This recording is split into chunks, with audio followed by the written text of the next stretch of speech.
Okay, good afternoon. Good afternoon to everyone. Good afternoon, sir. Good afternoon. जय Hind sir. जय हिंद जय Hind. BPS वाला है जय हिंद वाला नहीं?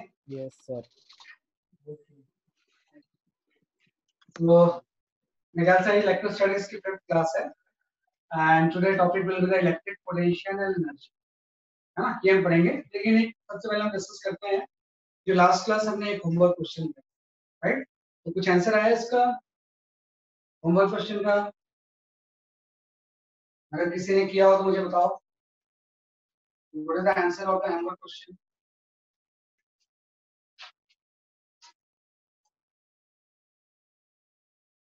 है ना?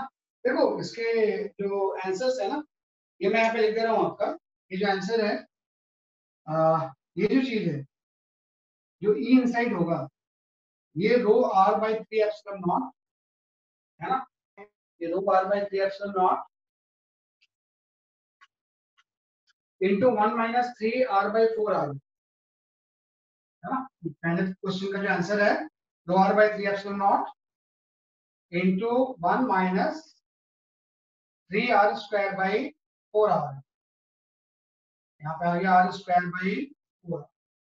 This is the correct answer of first part का जो आंसर है वो आपका ये 3 into smaller by 4 r, E inside.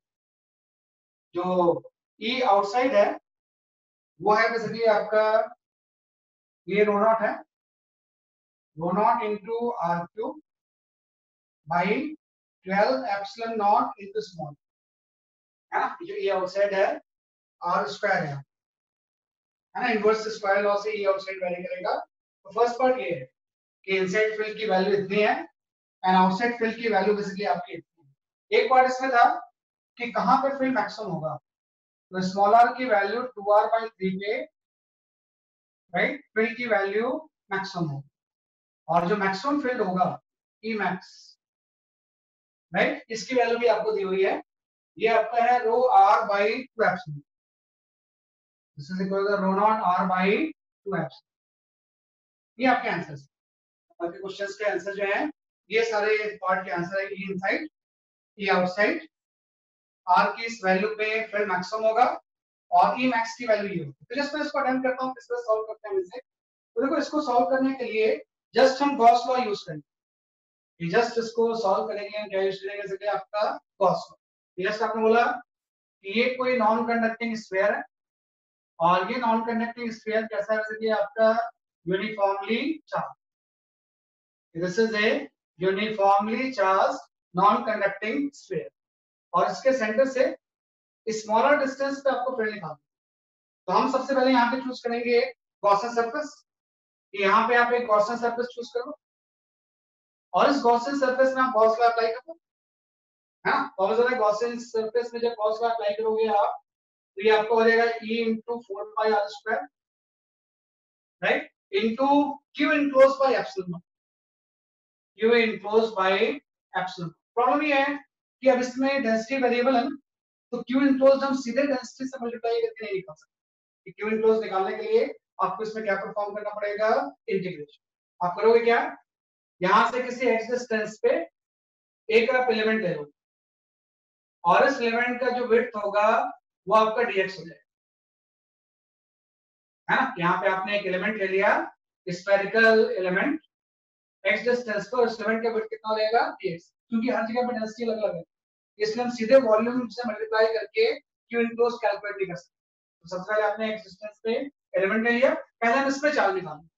तो इस छोटे से एलिमेंट पे जो चार्ज होगा dq, ये आपको हो जाएगा rho not into 1 minus x by, क्योंकि x डिस्टेंस पे डेंसिटी की value into volume of this element. तो इस एलिमेंट की जो वॉल्यूम होगी वो आपकी हो जाएगी 4 पाई x स्क्वायर इनटू, और आपको पता है ऐसे से बहुत से एलिमेंट होंगे, तो टोटल इनक्लोज चार्ज निकालने के लिए इसी को हम यहाँ पे इंटीग्रेट, तो इस पूरे में इनक्लोज चार्ज निकालने के लिए इसका आपका इंटीग्रेशन हो जाएगा, ये rho not into 1 minus x by r into 4 pi x square, और लिमिट जो होगी 0 से स्मॉलर हो जाएगी, और किस क्यू इनक्लोज को आप यहाँ पुट कर दो, will get this first answer कि भाई इनसाइड पॉइंट पे फील्ड की वैल्यू कितनी है। ये आपका फर्स्ट पार्ट आ गया, राइट। ऐसे सेकंड पार्ट में बस लिमिट ही तो चेंज होगी, है ना? सेकंड पार्ट में अगर आपको कहीं पे बाहर में फील्ड निकालना है सेम आर डिस्टेंस पे, तो गॉस लॉ के अकॉर्डिंग ये वाला टर्म तो सेम ही रहेगा, a into 4 pi r square is equal to q enclose. अब जब हम q इनक्लोज निकालेंगे तो इसके अंदर पूरा चार्ज लेना पड़ेगा, पूरा चार्ज जो कि पूरे स्फीयर में बेसिकली आपका फील्ड, वही पूरे स्फीयर का टोटल चार्ज हम ले लेंगे। वही चीज है कि इसमें जब हम q इनक्लोज लेंगे तो q इनक्लोज में लिमिट जो होगी 0 टू कैपिटल r, और बाकी सारी चीजें same, rho not into 1 minus x by r into आपका हो जाएगा 4 pi x square into dx by epsilon not. इसका एप्सिलॉन नॉट से हम क्या करेंगे, डिवाइड करेंगे। तो यहां से आपने ये इनसाइड निकाल लिया। इसी में लिमिट 0 टू कैपिटल आर करेंगे, अगर पूरे चार से मिलेंगे तो आउटसाइड फील्ड आ जाएगा। और जैसे ये फर्स्ट आ गया, ये सेकंड आ गया, थर्ड में आपको पता है कि आपको निकालना है कि कहां पे फील्ड मैक्सिमम होगी, क्योंकि बाहर तो फील्ड कभी होगी। जो भी फील्ड मैक्सिमम होगी वो इसके अंदर ही कहीं ना कहीं होगी, है ना, लेकिन हम जानते नहीं कि कहां पे। तो उसके लिए आप क्या करोगे, जो ई इनसाइड था इसको डिफरेंशिएट कर दोगे, है ना, D E inside by D R, और उसको 0 पुट कर दोगे। भाई इनसाइड फील्ड आपने निकाल चुके हो, वहां पे जो आंसर दिया हुआ है इसी को आप डिफरेंशिएट करोगे तो वो डिस्टेंस आ जाएगी जहां पे फील्ड मैक्सिमम। और एक बार आ गया कि स्मॉलर की वैल्यू 2 कैपिटल आर बाय 3 पे फील्ड मैक्सिमम है, तो कितनी मैक्सिमम फील्ड होगी वापस सब्स्टिट्यूट करके निकाल लेंगे। भाई इसी स्मॉलर की वैल्यू आप इसमें पुट कर दोगे, तो इससे आपका ई मैक्स है, राइट। तो ये प्रोसीजर है जिससे कि हम गॉस लॉ अप्लाई, कहीं भी अगर आपको फील्ड निकालना है तो गॉस लॉ का यूज करके इजीली हम उस पर्टिकुलर पॉइंट पे फील्ड निकाल सकते हैं। भले ही इसके अंदर डेंसिटी कांस्टेंट हो, भले ही इसके अंदर डेंसिटी क्या हो सकती है आपका वैल्यू, राइट। तो ये प्रोसेस होता है इसको कि हम use, right. Just right it down, इसको लिख लो।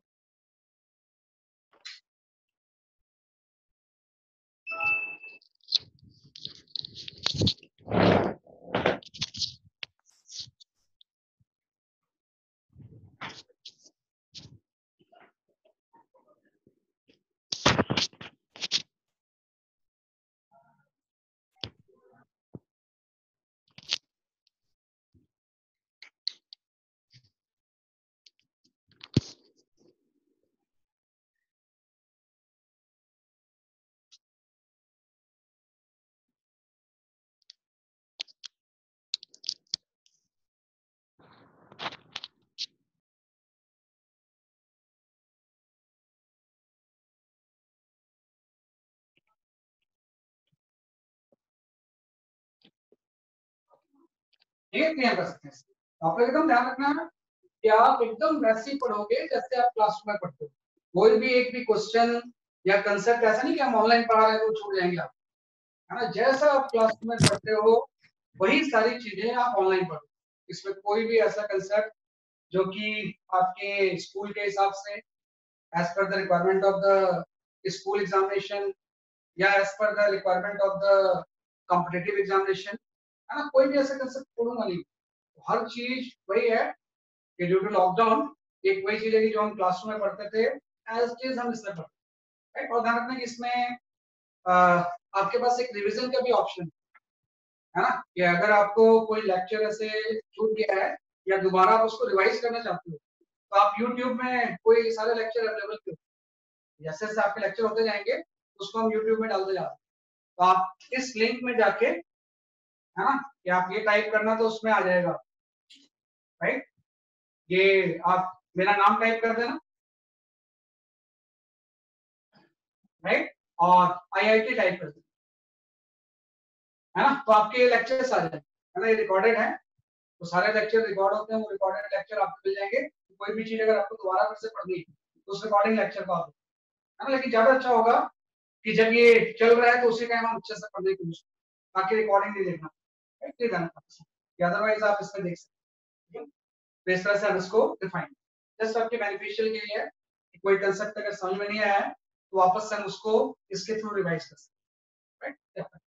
चलो, आज जो नया टॉपिक जो हम पढ़ने जा रहे हैं, बेसिकली अभी तक हमने बात की थी electric field lines and Gauss law की बात करें तो चार चीजें हमने पढ़ी है। भाई इलेक्ट्रिक फील्ड क्या होती है, इलेक्ट्रिक फील्ड लाइंस क्या होती है, इलेक्ट्रिक फ्लक्स क्या होता है, और गॉस लॉ के एप्लीकेशन हमने पढ़ी, राइट। अब इसके बाद हम आते हैं एक नया concept that is the electrical potential and potential. हम ये जानते हैं कि जो इलेक्ट्रिक फील्ड जो है ये कंजर्वेटिव होती है।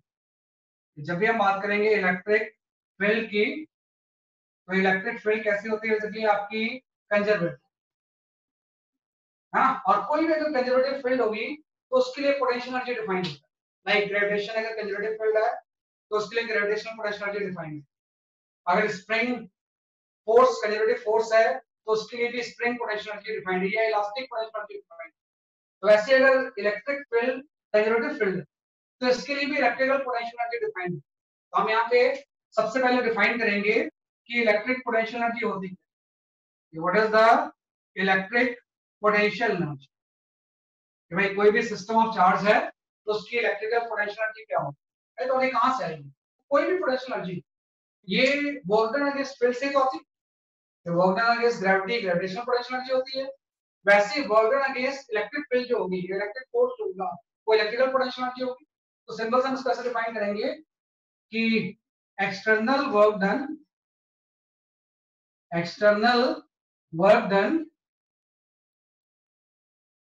right to bring the charge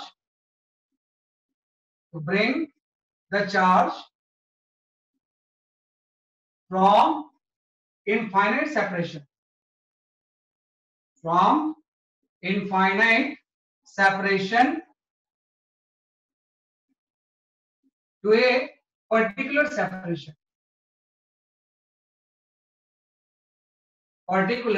separation right without changing kinetic energy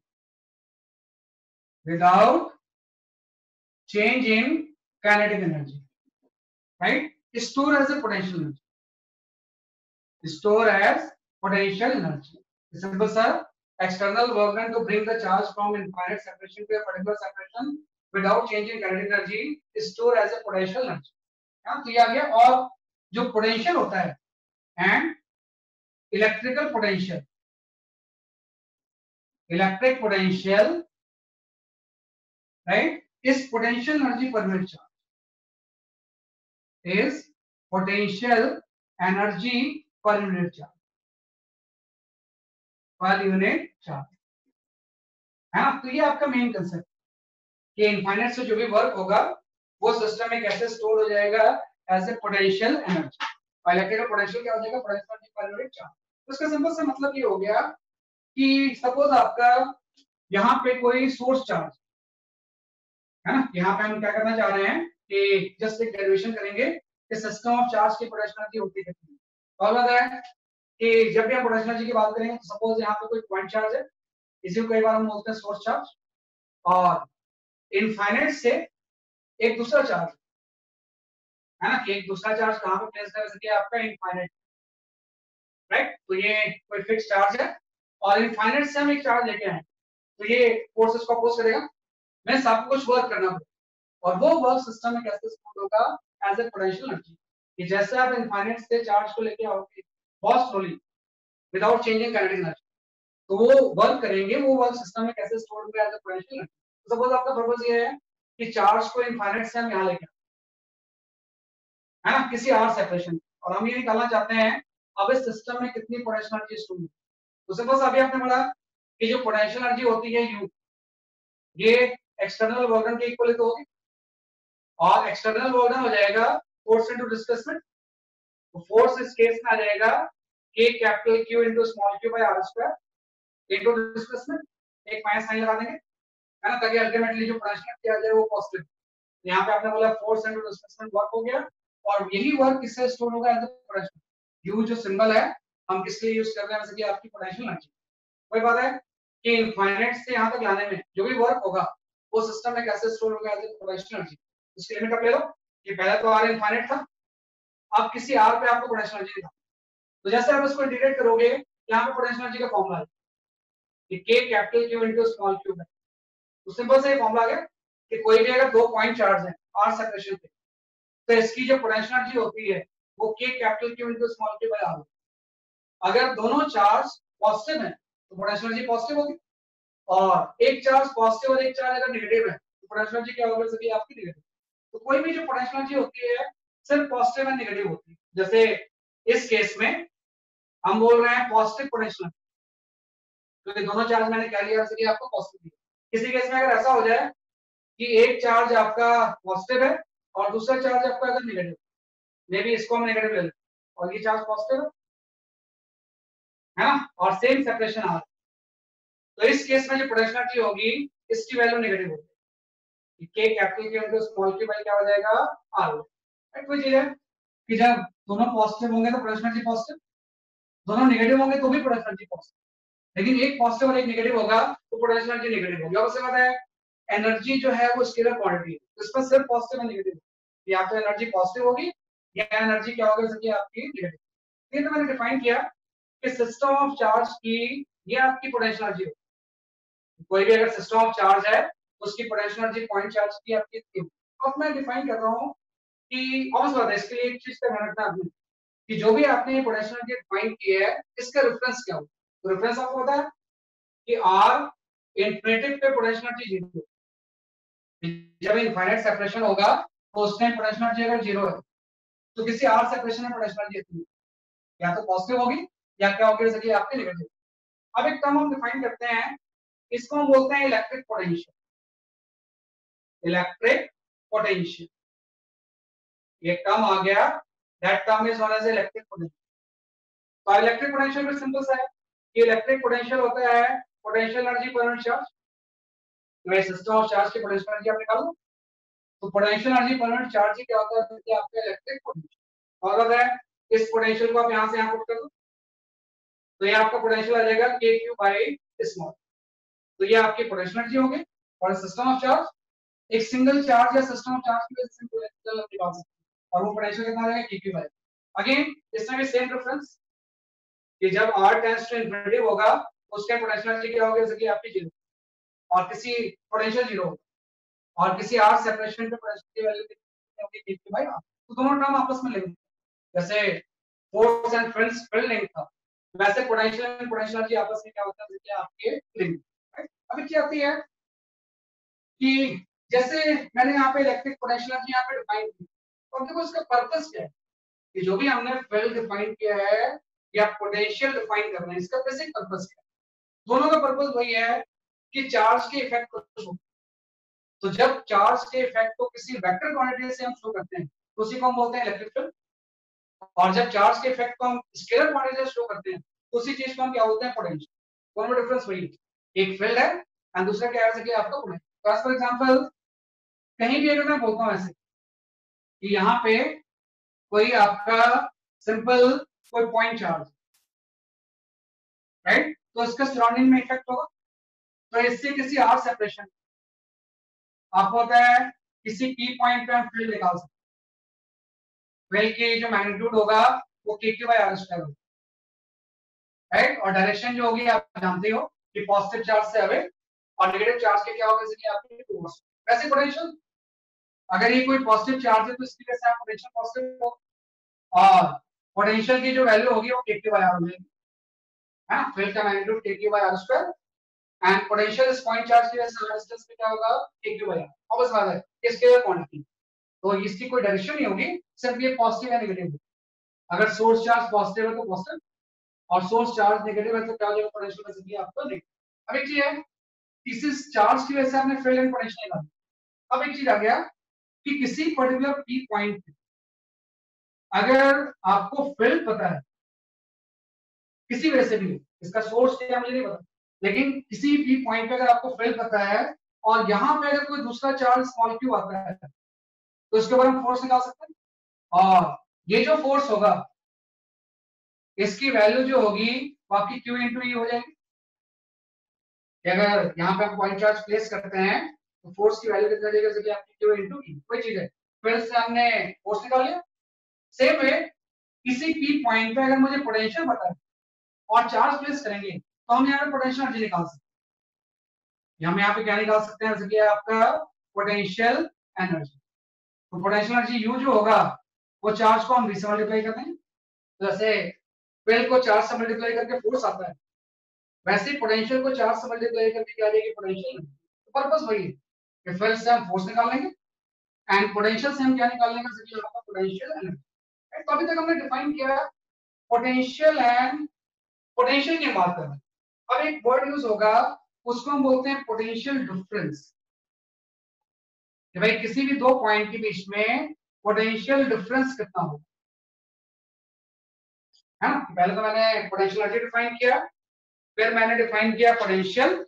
अब हम जानना चाहते हैं कि what is the potential difference. Potential difference का आसान चीज है कि जैसे आपने कोई यहाँ पे सोर्स चार्ज क्यू ले लिया, इससे किसी R1 डिस्टेंस पे यहाँ पे कोई 0.1 और किसी R2 डिस्टेंस पे कोई 0.2।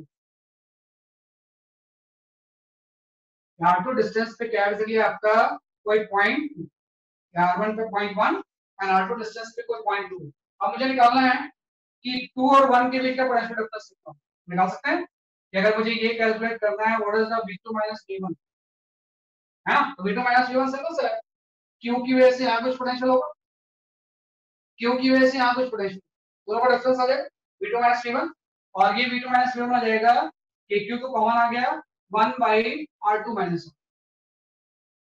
और आप ध्यान रखना ये जो पोटेंशियल डिफरेंस है ये रेफरेंस से इंडिपेंडेंट होता है, पोटेंशियल पर डिपेंड करता है कि रेफरेंस आपने क्या दिया, इनफाइनाइट के रिस्पेक्ट में इसका पोटेंशियल इतना है, पोटेंशियल की कोई ऐसे एब्सोल्यूट वैल्यू नहीं होती, अगर आप रेफरेंस चेंज करोगे तो पोटेंशियल चेंज होगा, लेकिन जो पोटेंशियल डिफरेंस है this is independent of reference, independent of reference. आप कोई भी रेफरेंस ले लो, पोटेंशियल डिफरेंस की वैल्यू क्या होगा इसके लिए आपके सेम, आपने पोटेंशियल डिफरेंस निकाल लिया, इसी को कई बार हम लिखते हैं डेल्टा V, मैं दोनों पॉइंट के बीच का पोटेंशियल डिफरेंस कितना हो जाएगा डेल्टा V हो जाएगा, और एक बार पोटेंशियल डिफरेंस आ गया तो हम डेल्टा U निकाल सकते हैं। मैंने बोला कि इस पॉइंट की वजह से यहाँ का पोटेंशियल V1 है, इस पॉइंट की वजह से यहाँ का पोटेंशियल V2, पोटेंशियल डिफरेंस आपने निकाल लिया। अब एक कोई Q चार्ज अगर यहां से यहाँ पे मूव करता है 1 से 2 पे, तो इस चार्ज की यहाँ पे पोटेंशियल एनर्जी कुछ अलग होगी, और जब वो 2 पे जाएगा तो उसकी पोटेंशियल एनर्जी क्या होगी, डिफरेंट। तो अगर मुझे निकालना है कि what is the delta U, इसकी पोटेंशियल एनर्जी में डिफरेंस कितना आ गया, तो सिंपल सा है, चार्ज को आप डेल्टा V से मल्टीप्लाई करें, अगर इन दोनों पॉइंट के बीच का पोटेंशियल डिफरेंस मुझे पता है कि 1 और 2 के बीच का कितना है, तो चार्ज से मल्टीप्लाई करके पोटेंशियल एनर्जी का डिफरेंस है, और यही पोटेंशियल एनर्जी का जो डिफरेंस होगा वो एक्सटर्नल वर्क होगा। अगर किसी भी चार्ज को पॉइंट 1 से 2 में किसी भी पास से आप ले जाते हो तो इतने अमाउंट का पोटेंशियल एनर्जी का डिफरेंस आता है, राइट, तो यही जो वर्क होगा वर्क से ही पोटेंशियल एनर्जी का डिफरेंस रहेगा। तो अगर हम यहाँ पे लिखें कि what is the external work done to move the charge from point 1 to 2, तो ये हो जाएगा डेल्टा U, जो डिफरेंस इन पोटेंशियल एनर्जी होगी, और यही किसके इक्वल हो जाएगा Q into delta V, right. ये भी इंपॉर्टेंट चीज है, अगर 1 से 2 में आप ये निकालना चाहते हो कि चार्ज को 1 से 2 स्लोली मूव करने में कितना एक्सटर्नल वर्क डन होगा, तो वो डिफरेंस इन पोटेंशियल एनर्जी हो जाएगा, और ये चार्ज इनटू क्या हो जाएगा, जैसे आपका पोटेंशियल। वही कंसेप्ट है कि पोटेंशियल से पोटेंशियल डिफरेंस आ गया, पोटेंशियल डिफरेंस से पोटेंशियल एनर्जी का डिफरेंस आ गया, और वही पोटेंशियल एनर्जी का डिफरेंस जो होगा वो क्या हो जाएगा, जैसे आपका external work, right. Just right now ये कंसेप्ट होता है पोटेंशियल, देख लो आप।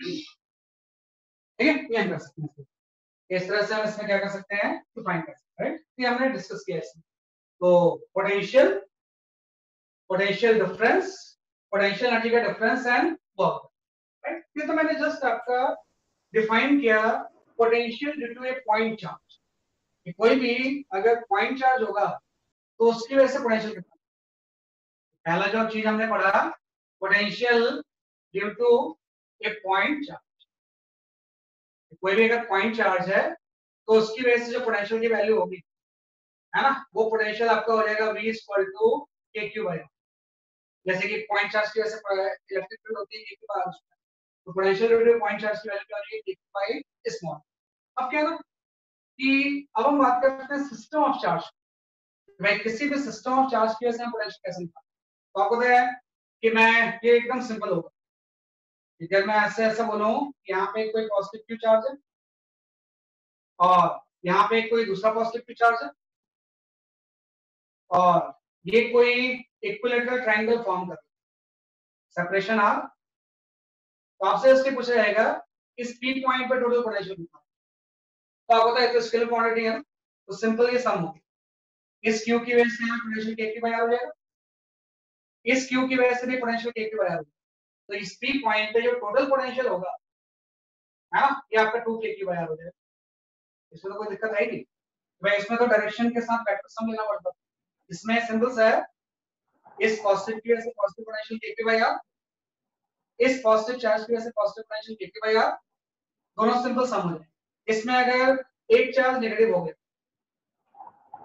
टोटल पोटेंशियल की वैल्यू क्या हो जाएगी जी, प्लस क्यू और यहाँ minus Q, again equilateral triangle है ना, और ये भी पॉइंट है। तो पॉजिटिव की वजह से k q by r positive और नेगेटिव की वजह से k q by r negative, cause हो रहा है पोटेंशियल एट पी पॉइंट, इस केस में कितना हो जाएगा जी। तो हमेशा सिस्टम ऑफ चार्ज की वजह से पोटेंशियल निकालना आसान है, इसका रीजन सिंपल है। तो देखिए पोटेंशियल कौन सी होती है, इसलिए आपकी स्केलर है ना, इसमें कोई वेक्टर अलजेब्रा इन्वॉल्व नहीं, सिंपल स्केलर सम वो 2 के की बाई आर और पी पॉइंट पे पोटेंशियल की वैल्यू क्या हो जाएगी इसकी आपकी जी। राइट, ध्यान रखना यहाँ पे फील्ड जीरो नहीं होगा, इन दोनों चार्ज की वजह से पी पॉइंट पे पोटेंशियल जीरो है, फील्ड जीरो नहीं होगा। जब आप फील्ड निकालोगे, जैसे पोटेंशियल तो आपने बोला जीरो है ना, तो जब आप फील्ड निकालोगे तो इस क्यू की वजह से फील्ड इधर होगी पॉजिटिव से अवे और नेगेटिव के टुवर्ड्स दोनों ई होंगे, तो वर्टिकल कंपोनेंट तो कैंसिल होंगे लेकिन हॉरिजॉन्टल ऐड होंगे। ये आपको हो जाएगा 2e cos में से हो जाएगा के की बाई आर, हां जब वैल्यूज पुट करेंगे तो कितना रहेगा k q by are square. इस पी पॉइंट पे फील्ड नॉन जीरो है, field is not equal to लेकिन पोटेंशियल जीरो, ऐसा कुछ नहीं है कहीं पे फील्ड जीरो है तो पोटेंशियल जीरो, क्या पोटेंशियल नॉन जीरो है तो फील्ड की वैल्यू भी नॉन जीरो, ऐसा कोई रिलेशन नहीं है। दोनों में एग्जैक्टली अलग अलग चीजें हो सकती है, क्योंकि एक क्वांटिटी स्केलर है, दूसरी क्वांटिटी कौन सी हो सकती है आपकी वेक्टर। तो आपको सबसे पहले किसी भी सिस्टम ऑफ चार्ज की वजह से पोटेंशियल कैलकुलेट करना है। तो वन बाय वन मैं कुछ न्यूमेरिकल्स दूंगा जिसमें कि हम पोटेंशियल कैलकुलेट करना सीखेंगे। तो सबसे पहला हम इसको से भाई एज एग्जांपल वन, सबसे पहले हम आते हैं एग्जांपल वन पे। तो एग्जांपल वन में आप ऐसे देखो कि this is a uniformly charge rod, ये आपका कोई uniformly charge rod of length L and linear charge density lambda. भाई आपका रॉड है इसकी लेंथ कितनी है L है और चार्ज डेंसिटी कितनी है देखिए आपकी लैम्डा। इससे किसी एक डिस्टेंस कोई पॉइंट है, कोई पॉइंट P है, आपको ये बताना है कि find out electric potential at point P, potential at P, भाई किसी P पॉइंट पे इलेक्ट्रिक पोटेंशियल की वैल्यू कितनी है, जस्ट कैलकुलेट करके मुझे आंसर दो इसका।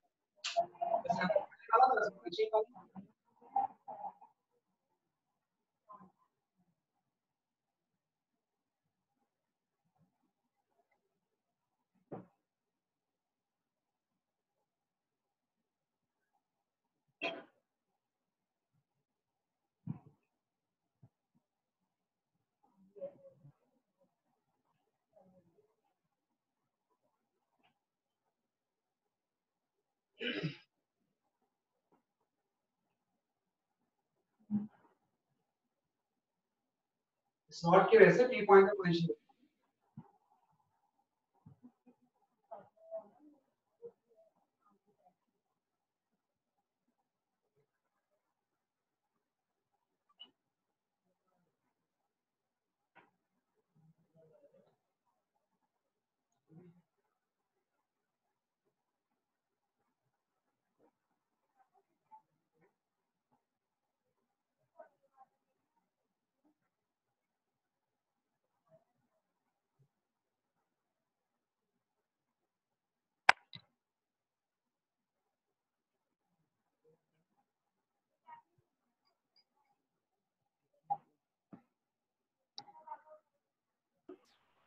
सर पॉइंट पी पे चार्ज क्यू है।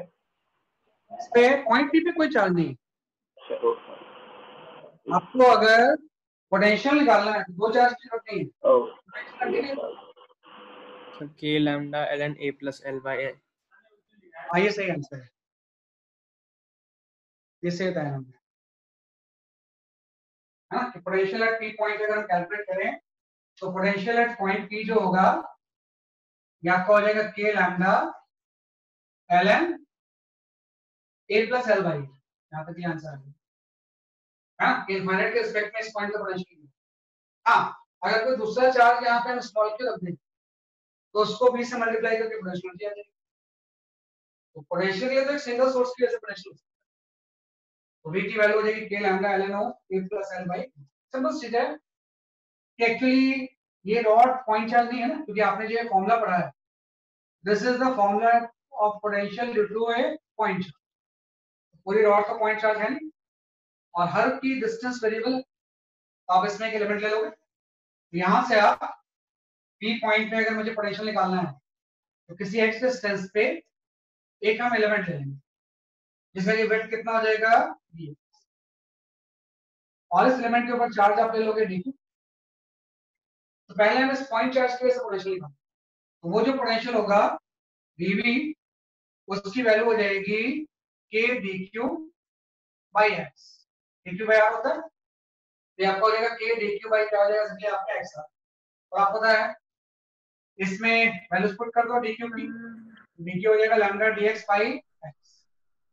और ऐसे ऐसे सारे चार्ज की वजह से पोटेंशियल होगा, तो टोटल पोटेंशियल निकालने के लिए हम इसको इंटीग्रेट करें, k लैम्डा बाहर आ गया, integration of dx by x, और जो x की लिमिट होगी a से स्टार्ट होके a प्लस l।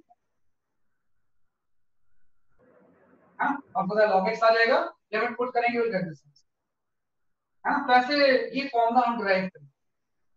कोई भी अगर सिस्टम ऑफ चार्ज है, रॉड हो गया, कोई भी चीज होगी, उसकी वजह से इस तरह से हम पोटेंशियल कर सकते हैं कैलकुलेट कर सकते हैं। भाई पॉइंट चार्ज कैसे निकाल लिया, उसको हमने क्या कर दिया सकते हैं आपका इंटीग्रेट। तो सबसे पहले आपको यहाँ चाहिए तो how to calculate the potential Newton system of. आप बताओ सर अभी हमने लिखा था कि वर्क एक्सटर्नल डेल्टा यू के इक्वल होगा, मतलब चेंज इन पोटेंशियल एनर्जी। हाँ बिल्कुल सही है। तो sir work external minus delta you होना चाहिए ना। वर्क एक्सटर्नल नहीं, वो देखो वो जो चीज हम पढ़ते थे ना, ये लास्ट ईयर हम पढ़ते थे, work done by the conservative force is equal to the minus delta U. तो ये जो अगर आपसे पूछा था कि एक्सटर्नल वर्क नहीं, what is the work done by electric force, work done by electric force, right, तो माइनस डेल्टा यू के इक्वल। तो work done by electric force नहीं हम बात कर रहे हैं, बल्कि हम वो बात कर रहे हैं जो एक्सटर्नल होगा, जैसे कि सर एक्सटर्नल क्या होगा, एक्सटर्नल डेल्टा यू के इक्वल होगा। जैसे यहाँ पे अगर लिखा जाए, मैं बताता हूँ आपको, जैसे मैं एक सिंपल सा सिचुएशन लेता हूँ कि यहाँ पे कोई पॉइंट चार्ज है ना, आप समझ लें, यहाँ पे अगर मैं स्मॉल क्यू चार्ज को इसकी तरफ मूव करूँ, आप ध्यान रखिए, इसकी तरफ मूव करते हैं, तो हम ये निकालना चाहते हैं कि जैसे स्मॉल क्यू चार्ज को इस तरफ मूव करेंगे, आपको ये कैपिटल क्यू को उसको अपोज करेगा, तो इसके ऊपर एक इलेक्ट्रिक फोर्स है ना, इसको हम बोल रहे हैं एफ इलेक्ट्रिक फोर्स, राइट। लेकिन आपको तो है, आपको तो इसको इलेक्ट्रो ले जाना है, तो आप इसमें कुछ एक्सटर्नल फोर्स अप्लाई करें, एफ एक्सटर्नल, है ना। और अगर बहुत स्लोली जाना है तो एफ इलेक्ट्रिकल और एफ एक्सटर्नल की वैल्यू क्या होनी चाहिए, इसके इक्वल ना हो, तभी इसकी काइनेटिक एनर्जी क्या रहेगी, कांस्टेंट। अब अगर इस केस में आपसे पूछा गया कि अगर मैं इसको स्लाइटली डेल्टा एक्स से लेफ्ट को डिस्प्लेस कर तो वर्क डन की वैल्यू क्या होगी। तो अब इस वजह से इसमें दो फोर्स इन्वॉल्व हो गए, एक तो इलेक्ट्रिक फोर्स जो कि रिपल्सिव है, और एक एक्सटर्नल फोर्स जो कि आप पुश कर रहे हो। तो अगर आपसे इस केस में पूछा गया कि what is the work done by the electric force, तो work done by the electric force इस केस में क्या हो जाएगा, फोर्स राइटवर्ड है, डिस्प्लेसमेंट लेफ्टवर्ड है, वो माइनस हो जाएगा Fa into d। हां, अगर आपसे पूछा गया कि what is the work done by the external force, है ना, तो अब इस बात ये जो होगा ये आपका पॉजिटिव हो जाएगा, F एक्सटर्नल into dx, कोई चीज है। कि दोनों तरह के वर्क होते हैं, एक तो इलेक्ट्रिक फोर्स वर्क करता है और दूसरा एक्सटर्नल फोर्स वर्क करता है, और दोनों इक्वल एंड अपोजिट। अगर कांस्टेंट स्पीड से आ रहा है तो जो इलेक्ट्रिक फोर्स की वजह से वर्क होगा, है ना, ये माइनस ऑफ एक्सटर्नल है। तो वही मैं बोल रहा हूँ, जब आप इलेक्ट्रिक फोर्स लिखोगे वो माइनस डेल्टा यू के इक्वल, और जब आप एक्सटर्नल लिखोगे तो उसके अपोजिट होता है, वो सिंपल डेल्टा यू के इक्वल। तो एक्सटर्नल फोर्स की वजह से वर्क डन जब भी आप कहीं पे लिखोगे, what is the work by the external force, वो सिंपल डेल्टा यू के। हाँ, अगर इसी केस में आपसे पूछा जाता है कि what is the work done by the electric force जो कूलम्ब्स लॉ की वजह से आ रहा है, उसकी वजह से वर्क डन जो होता है माइनस डेल्टा यू, क्योंकि वही तो इसमें कंजर्वेटिव फोर्स। तो कंजर्वेटिव फोर्स की डेफिनेशन जो है वो इलेक्ट्रिक फोर्स के लिए है, ना कि वो एक्सटर्नल फोर्स। एक्सटर्नल फोर्स की वर्क डन क्या होता है, अपोजिट। ये दोनों में ध्यान रखेंगे, okay sir, usually okay sir. External exam में पूछा, तो इसलिए हम नॉर्मली इसको लिखते हैं। अगर इलेक्ट्रिकल पूछा गया तो उसी का जस्ट अपोजिट होगा, वो क्या कर देंगे हम इसमें लिख देंगे। दोनों अलग अलग बोल देंगे, यहाँ पे हम एक्सटर्नल बोल देंगे ज्यादा मार्क्स।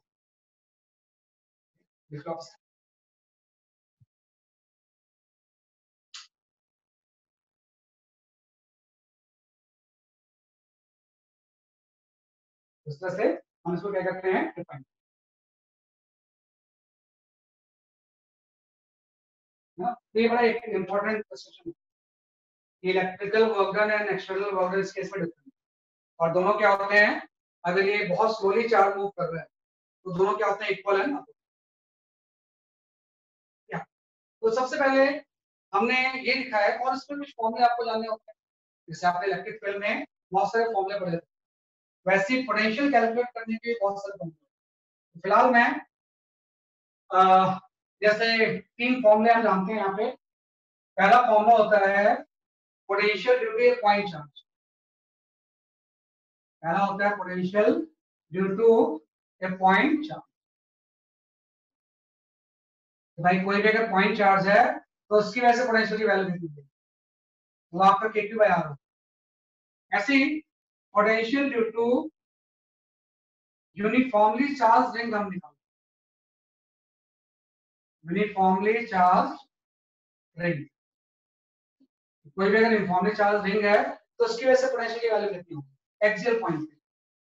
आप ध्यान दो कि ये कोई यूनिफॉर्मली चार्ज रिंग है और इस पे चार्ज यूनिफॉर्मली डिस्ट्रीब्यूटेड है, राइट। तो इसकी रेडियस आर, सपोज आप प्लस लेते हो और सेंटर से किसी डिस्टेंस पे यहाँ पे आपको पोटेंशियल निकालना, तो ये जो पोटेंशियल होगी इसकी वैल्यू होती है kq by under root of are square plus x. हाँ भाई, इस रिंग की वजह से सेंटर से एक्स डिस्टेंस से पोटेंशियल की वैल्यू क्या होगी, kq by under root of are square plus x square. क्योंकि आपको सवाल है ये स्केलर क्वांटिटी है ना, तो सारे चार्ज की डिस्टेंस यही तो होगी इसकी, R square plus x square. हाँ, कि कोई भी एलिमेंट लोगे तो उसकी वजह से इतनी है, तो ऐसे सारे एलिमेंट होंगे उसकी वजह से सेम डिस्टेंस होगी, तो टोटल पोटेंशियल कितना हो जाएगा, kq by are square plus x square. इस रिंग के सेंटर पे फील्ड जीरो होता है, पोटेंशियल जीरो नहीं होता है। अगर हम पोटेंशियल सेंटर में निकालें तो पोटेंशियल एंड सेंटर यहाँ पे kq बाई आर है, अगर x की वैल्यू जीरो होता है तो इसके सेंटर में फील्ड तो कैंसिल हो जाती है, वेक्टर क्वांटिटी इसकी, लेकिन पोटेंशियल की वैल्यू क्या हो जाएगी, kq बाई आर। ये आ गया due to uniformly charge. Third formula जो हम पढ़ते हैं, potential due to uniformly charge disc. Uniformly charge disc, अगर कोई भी डिस्क है यूनिफॉर्मली चार्ज तो उसकी वजह से पोटेंशियल कितना होगा, तो डिस्क की वजह से हम ऐसे लिख सकते हैं, ये कोई disc, this disc is uniformly charge, है ना, और ये रेडियस आपकी आर है और चार्ज डेंसिटी आपको सिग्मा दिया हुआ है। तो ये फॉर्मूला आपको मेमोराइज करना है, डेरिवेशन इंपॉर्टेंट नहीं। तो किसी एक्स डिस्टेंस पे इस पी पॉइंट पे जो पोटेंशियल होगा ये आपका हो जाएगा sigma by 2 epsilon not into under root of are square plus x square minus x. ये 3 फॉर्मूले अभी हम जानते हैं, due to point charge, due to ring, due to disc. तो sigma by 2 epsilon under root of r square minus x square minus क्या बनेगा x। बाकी भी फॉर्मूले आते रहेंगे, जैसे जैसे वो आएंगे तो मैं उसको नोट करवाते जाऊंगा। तो अभी आप इसको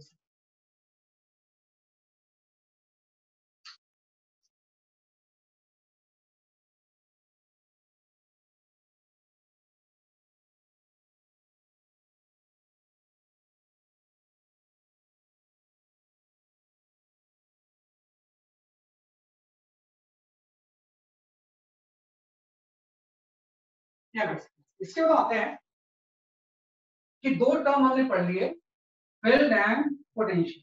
अब इन दोनों में हम रिलेशन पढ़ते हैं, है ना, या कन्वर्जन करते हैं। यहाँ पे आपको जो नेक्स्ट टॉपिक पढ़ना है that is the conversion between field and potential.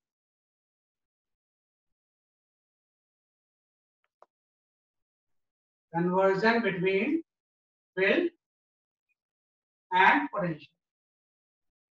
अगर कहीं पे आपको फील्ड पता है तो पोटेंशियल निकाल सकते हैं, और कहीं पे भी आपको अगर पोटेंशियल पता है तो उससे हम फील्ड निकाल सकते हैं, राइट। जैसे कि दो फॉर्मूले होते हैं, अगर कहीं पे पोटेंशियल पता है तो हम उससे को डिफरेंशिएट करके फील्ड निकालते हैं।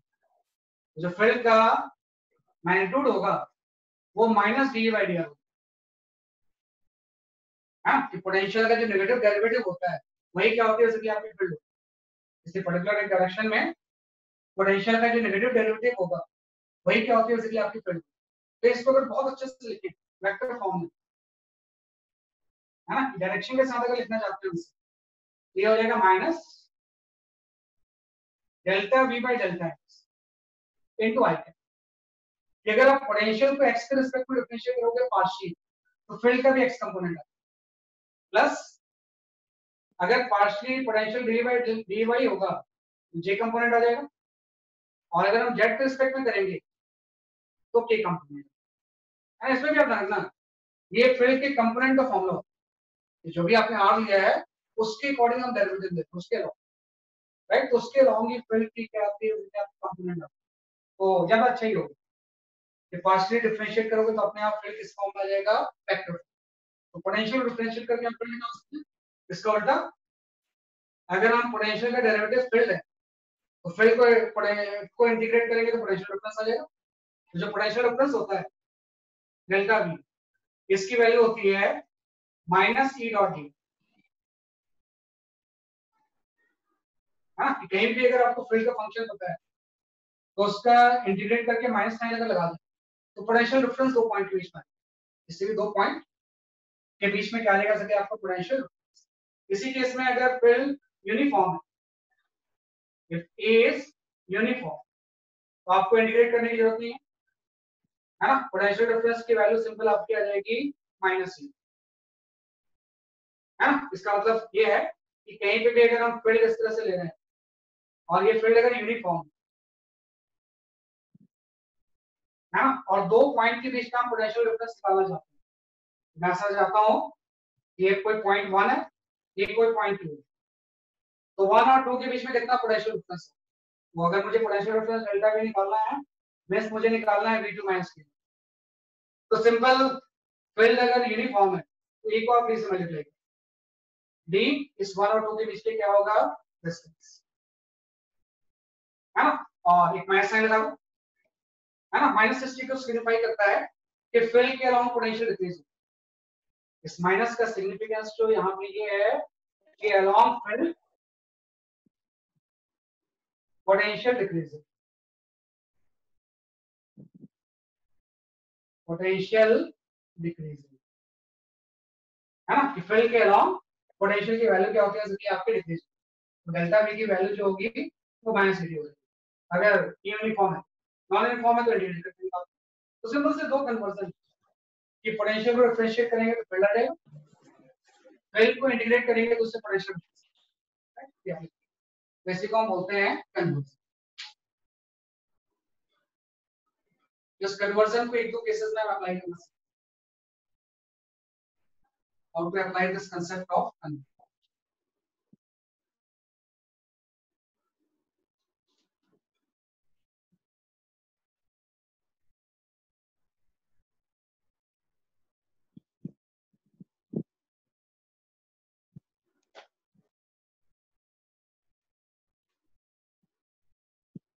क्या बेस्ट फॉर एग्जांपल जैसे कन्वर्जन को अप्लाई करने की हम सोच सकते हैं, आप एक शेल थ्योरम पढ़ते थे, यहाँ पे कोई uniformly charge spherical shell, there is a uniformly charge right spherical shell, हाँ कोई यूनिफॉर्मली चार्ज स्फेरिकल शेल, तो आपने निकाला ना अगर कोई यूनिफॉर्मली चार्ज स्फेरिकल शेल होती, गॉस लॉ यूज करके आपने बोला था कि इसके अंदर फील्ड जीरो है, आपने बोला था कि गॉस लॉ अगर हम यूज करें तो इसके अंदर फील्ड की इसकी रेडियस आप कैपिटल ले लो, तो इसके अंदर फील्ड की वैल्यू क्या होगी जीरो, है ना, इसके अंदर कोई फील्ड नहीं, और किसी एक्सटर्नल पॉइंट के लिए कैसा बिहेव करेगा ये as a point charge AQ by R, ये आपने पढ़ा था।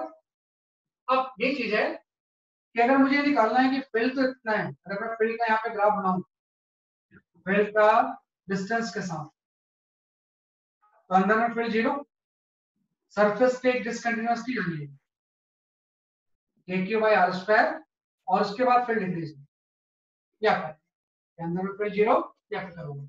अब मुझे निकालना है कि अंदर में फील्ड तो जीरो है, लेकिन what happens to the potential, क्या पोटेंशियल भी जीरो होगा? तो नहीं, फील्ड जीरो है, पोटेंशियल इनसाइड जीरो नहीं है।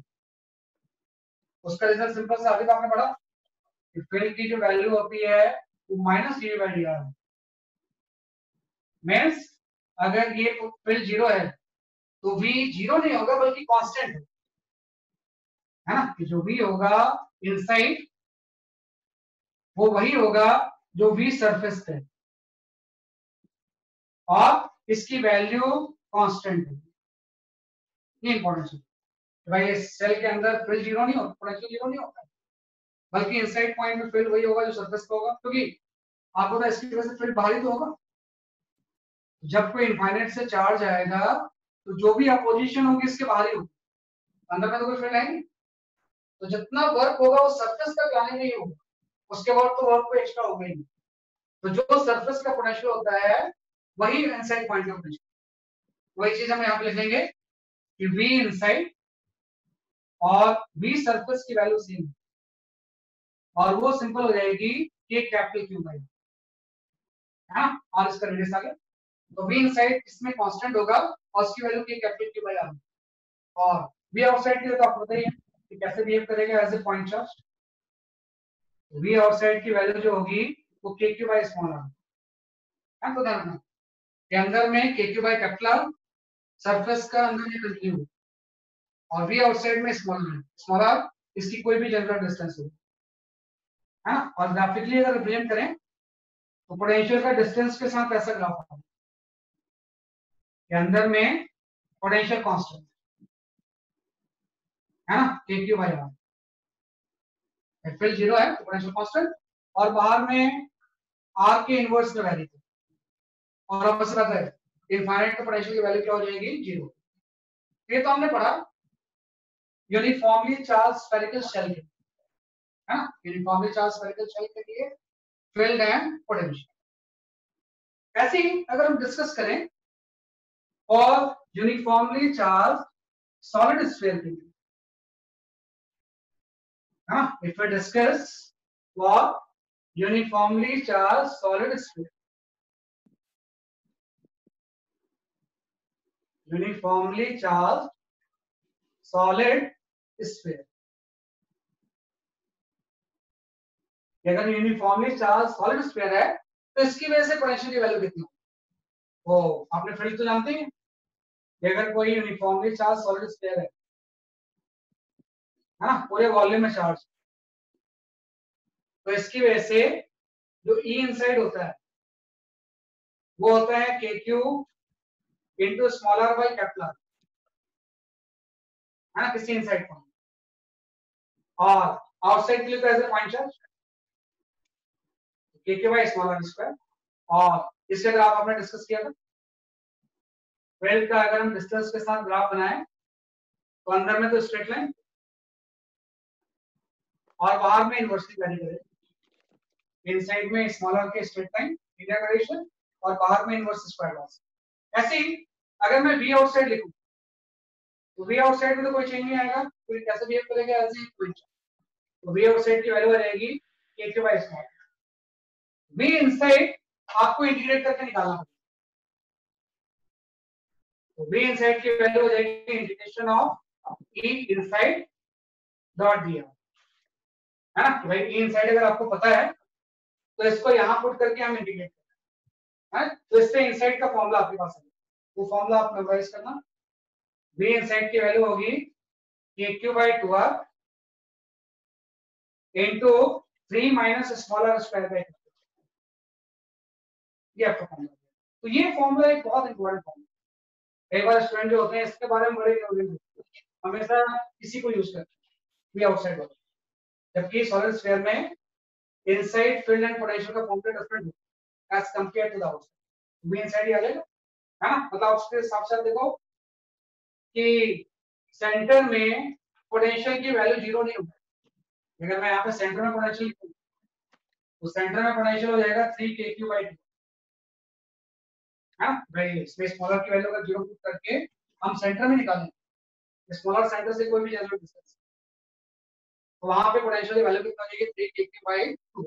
और ग्राफिकली ये जो वेरिएशन होगा या क्वाड्रेटिक हो जाएगा, क्योंकि v इनसाइड r स्क्वायर से वैल्यू, तो उसका ग्राफ ऐसा होता है ना। v इनसाइड की वैल्यू जब हम देखें तो अंदर में इस तरह से कर्व होगा, यस ये आपका आ जाएगा 3kq बाई 2r, सरफेस पे kq बाई r, और उसके बाद फिर इनवर्स इनवर्स। तो ये थोड़ा सावधान कि कोई भी यूनिफॉर्मली चला सॉलिड स्फीयर है तो उसकी आउटसाइड और इनसाइड में पोटेंशियल की वैल्यू कितनी है और उसका वेरिएशन का ग्राफ कैसा है, जस्ट इसको आराम से अप्लाई।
हाँ तो ये रास्ता है, इसको इंटीग्रेट करके आ जाएगा।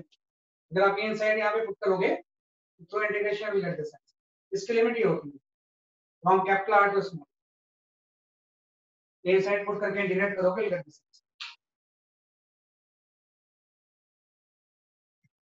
ये हमने पढ़ा uniformly charge spherical shell and uniformly charge solid sphere. अब एक चीज और होती है जिसमें कि हम एक कन्वर्जन यूज करते हैं, conversion between the field and potential, और वो हम यूज करते हैं सबसे पहले। जैसे कोई यहाँ पे इनफाइनाइट शीट, यहाँ पे क्या है बेसिकली आपका इनफाइनाइट शीट है ना, इस तरह से इनफाइनाइट शीट है, और इस इनफाइनाइट शीट के पास इसकी चार्ज डेंसिटी आपको दी हुई है ना, चार्ज डेंसिटी सिग्मा है, तो आपको इनफाइनाइट शीट की वजह से फील्ड यूनिफॉर्म होती है, तो यहाँ पे यूनिफॉर्म फील्ड एडजस्ट करें, इस तरह से फील्ड कैसी होगी यूनिफॉर्म। और इस यूनिफॉर्म फील्ड में अगर दो पॉइंट, पॉइंट 1 एंड 2, इसके बीच का सेपरेशन अगर डी है तो मुझे निकालना पोटेंशियल डिफरेंस, एकदम अभी आपने पढ़ा अगर फील्ड यूनिफॉर्म है तो पोटेंशियल डिफरेंस 1 और 2 के बीच में सिंपल माइनस ईडी होगी। और शीट की वजह से फील्ड के फॉर्मूला हम जानते हैं, शीट की वजह से फील्ड का जो फॉर्मूला होता है minus sigma by 2 epsilon not into D, हाँ, ये दोनों पॉइंट के बीच का पोटेंशियल डिफरेंस आ गया। एक बार पोटेंशियल डिफरेंस आ गया तो पोटेंशियल एनर्जी का डिफरेंस आ जाएगा, और पोटेंशियल एनर्जी का डिफरेंस आ गया तो किसी चार्ज को 1 से 2 मूव करने के एक्सटर्नल वर्क देना। सबसे इंपॉर्टेंट चीज है पोटेंशियल डिफरेंस। फिर फील्ड को डी से मल्टीप्लाई करके पोटेंशियल डिफरेंस आ गया, तो इससे फर्दर चीजें हम क्या कर सकते हैं, कैलकुलेट। ये तो हमने निकाला इनफाइनाइट शीट की वजह से पोटेंशियल। ऐसे ही अगर हम यहां पे ले लें potential difference due to line of charge, अगर हम यहां पे कैलकुलेट करते हैं potential difference due to a line of charge, we will discuss the potential difference due to line of charge। कोई अगर लाइन ऑफ चार्ज है तो उस लाइन ऑफ चार्ज की वजह से potential infinite line of charge है ना। तो यहाँ पे सपोज कोई इनफाइनाइट लाइन ऑफ चार्ज है, इसको आप खुद से अटेम्प्ट करो। This is A infinite line of charge, right. Infinite तक जा रहा है, linear charge density is lambda. और यहाँ पे दो पॉइंट, पॉइंट 1 जिससे कि यहां से परपेंडिकुलर डिस्टेंस r1 है, और एक कोई पॉइंट 2 जिसकी की परपेंडिकुलर डिस्टेंस यहां से r2 है ना। आपको ये बताना है कि find out potential difference, find out delta V, that is V2 minus. Just इसको आप अटेम्प्ट करो। इस केस में 1 और 2 के बीच का पोटेंशियल डिफरेंस कितना है, ट्राई करो जरा से।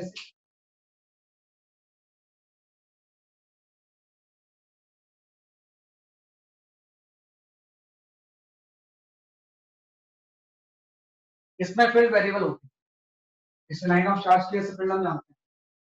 इनफाइनाइट लाइन ऑफ चार्ज की वजह से फील्ड होती है 2k लैम्डा बाय x। 1 और 2 के बीच का कितना पोटेंशियल होता है,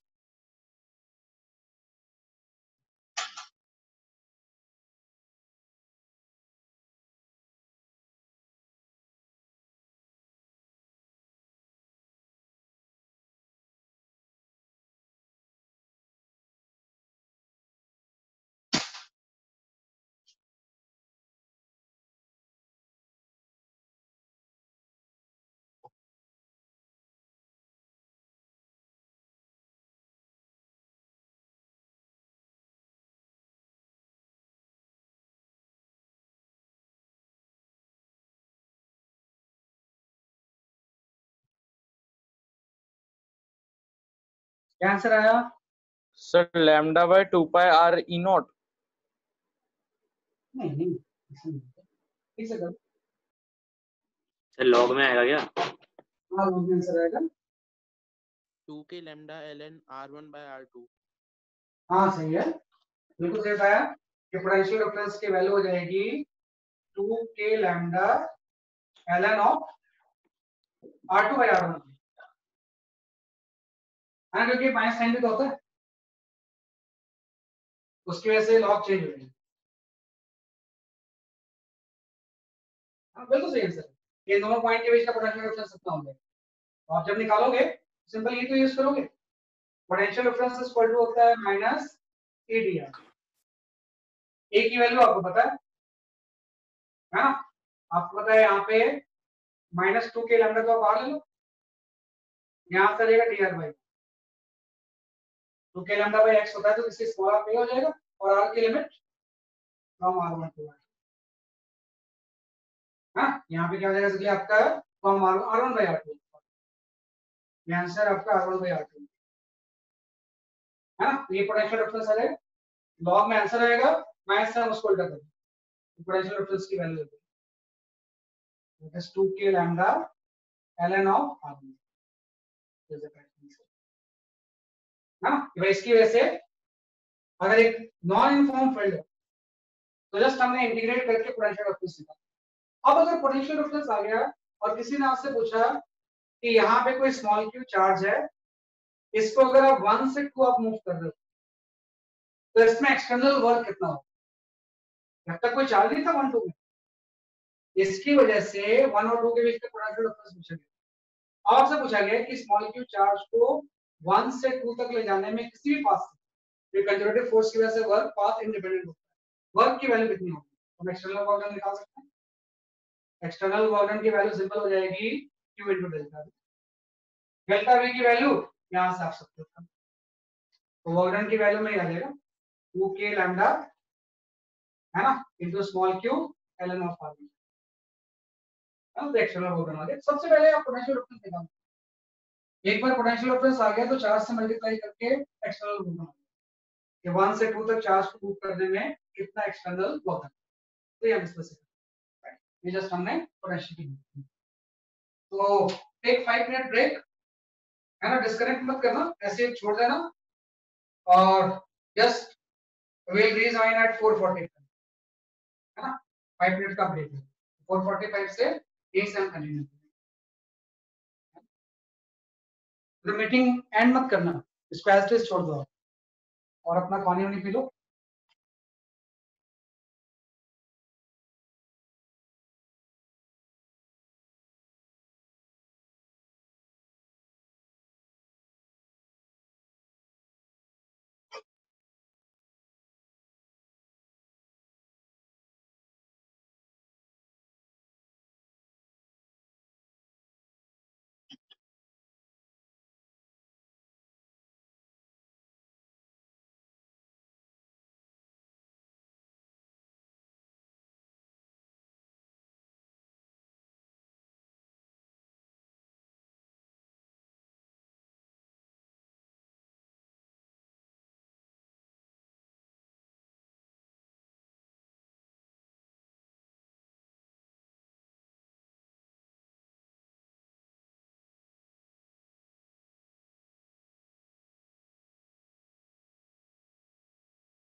ओके, हाँ, अगेन वी आर बैक।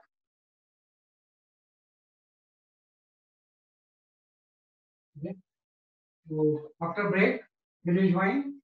मैं अब आपको ना जो थ्योरी आज मैंने पढ़नी तो पढ़ ली, one by one I will give you numericals, आप उसको अटेंड करके आंसर, हाँ, ये जो भी हमने पढ़ा है electrical potential, potential energy and potential energy difference, इसके बारे में जो भी पढ़ा है हमने उसका न्यूमेरिकल्स अटेंड करना है, right? One by one I will give the numericals, just try to attempt.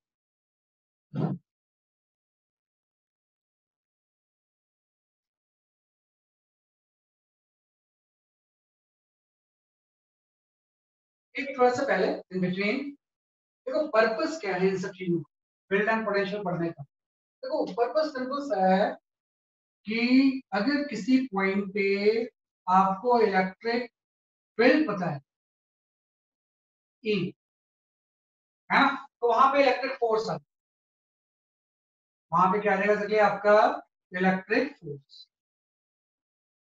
And that electric force is Q, है ना। अगर इलेक्ट्रिक फील्ड पता है तो इलेक्ट्रिक फोर्स आ जाएगा, और अगर इलेक्ट्रिक फोर्स पता है तो we use the force method in mechanics. जब मैकेनिक्स ऑफ चार्ज पार्टिकल हम पढ़ेंगे तो उसमें हम फोर्स मेथड के लिए इलेक्ट्रिक फोर्स को यूज करेंगे। ऐसे ही अगर कहीं पे आपको इलेक्ट्रिकल पोटेंशियल पता है, इलेक्ट्रिक पोटेंशियल वी, तो उस पॉइंट पे पोटेंशियल एनर्जी आ जाएगी, वहां पे क्या आ जाएगी पोटेंशियल एनर्जी, है ना, और पोटेंशियल एनर्जी की वैल्यू क्यू ही हो जाएगी। तो फील्ड से फोर्स आ गया, फोर्स से फोर्स मेथड आ गया, पोटेंशियल से पोटेंशियल एनर्जी आ गई, और पोटेंशियल एनर्जी को हम यूज कर लेंगे energy method, mechanics of charge particle के एनर्जी मेथड में हम इसको यूज करेंगे। एनर्जी मेथड का इनडायरेक्टली मतलब ये होता है कि we apply conservation of mechanical, we apply conservation of mechanical energy, है ना। तो जब भी आप मैकेनिक्स ऑफ चार्ज पार्टिकल पढ़ोगे तो उसमें भी आपके दो मेथड होंगे, नॉर्मल मैकेनिक्स जैसे ही, है ना। फोर्स मेथड के लिए फील्ड यूज होगा और एनर्जी मेथड के लिए क्या यूज होगा, पोटेंशियल एंड पोटेंशियल एनर्जी। तो अब मैं कुछ क्वेश्चंस आपको दे रहा हूं, उसको आप अटेंड करिए।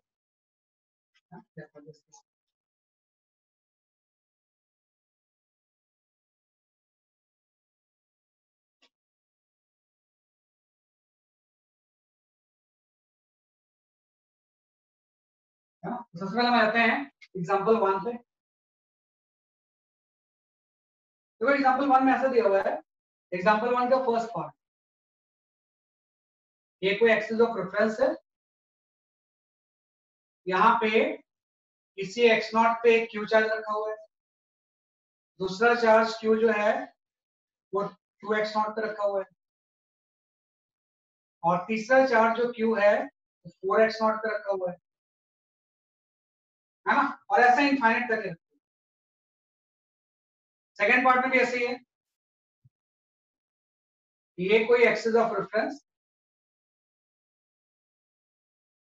यहाँ किसी x0 पे आपका q चार्ज रखा हुआ है, दूसरा जो 2x0 है यहाँ पे माइनस q चार्ज, यहाँ पे 4x0 पे अगेन प्लस q रखा हुआ है, अगेन 8x0 जब होगा वहां माइनस q रखा हुआ है, आपको इनफाइनाइट। ऐसे third part,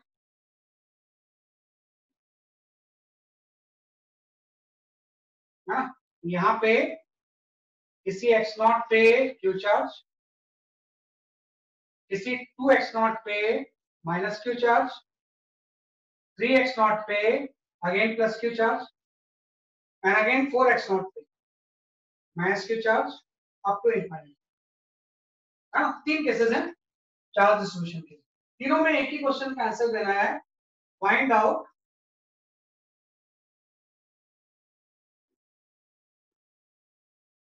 potential at origin, at origin, ये सिस्टम ऑफ चार्जेस होंगे, इसके ऑरिजिन का पोटेंशियल कितना है। तीनों का आंसर सेम है या अलग है? इस पे तीनों का आंसर तो सेम होगा, अलग अलग होगा? नहीं, डिफरेंट डिफरेंट होगा। तीनों में चार्ज डिस्ट्रीब्यूशन का पैटर्न अलग है ना। इसमें सारे चार्ज पॉजिटिव है, इसमें एक अल्टरनेट चार्ज है, इसमें अल्टरनेट चार्ज है लेकिन डिस्टेंस है, तो सबके आंसर अलग अलग है।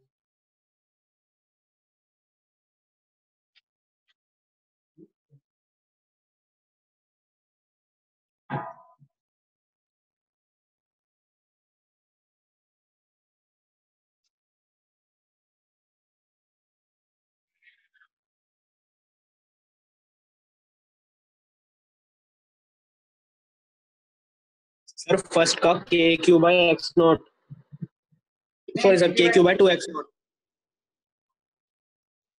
नहीं, नीचे तो 2 नहीं आ रहा है, नीचे आ रहा है क्या? 2k cube by x sir k q by x not. हाँ, 2k³ x नॉट होगा। फर्स्ट केस में जो आंसर होगा वो 2k³ x नॉट है। v equal to 2k³ x not होगा।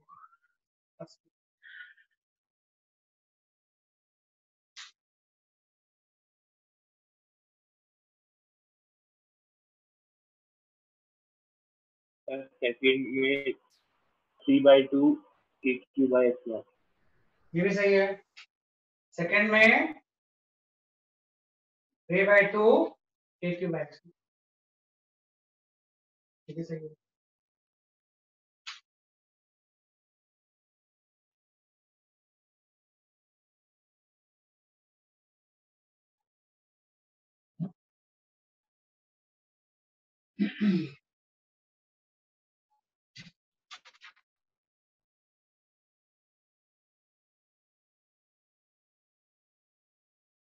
थ्री बाई टू 2/3 होगा सेकंड में। हाँ 3/2 या 2/3 2/3 होगा, 2/3। 2/3। Yes sir. This answer is 2/3।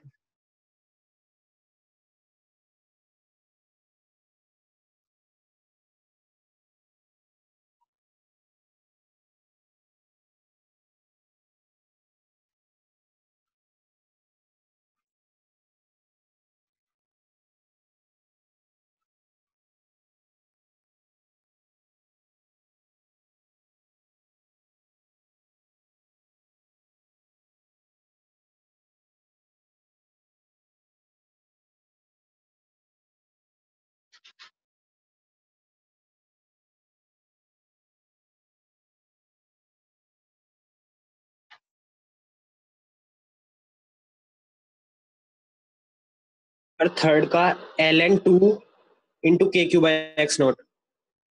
ये सही आंसर है। हाँ सर थर्ड वाले का ही है। k³ by x not into ln, है ना? Yes, third sir. का जो आंसर है ना, ये v equal to k³ by x not into ln, है ना? आपको तो फर्स्ट दोनों केस में जीपी बन गई होगी और थर्ड केस में ln2 की सीरीज आ गई। थर्ड केस में किसकी सीरीज आ जाएगी? जैसे कि आपकी ln, ये तीनों आंसर सही है। तो 1 by 1 जैसे थर्ड क्वेश्चन में बता देता हूँ, है इसमें सारे क्वेश्चन नहीं बल्कि थर्ड क्वेश्चन में एड्रेस करता हूँ। थर्ड क्वेश्चन में इस तरह से निकालोगे थर्ड पार्ट में कि v जब आप कैलकुलेट करोगे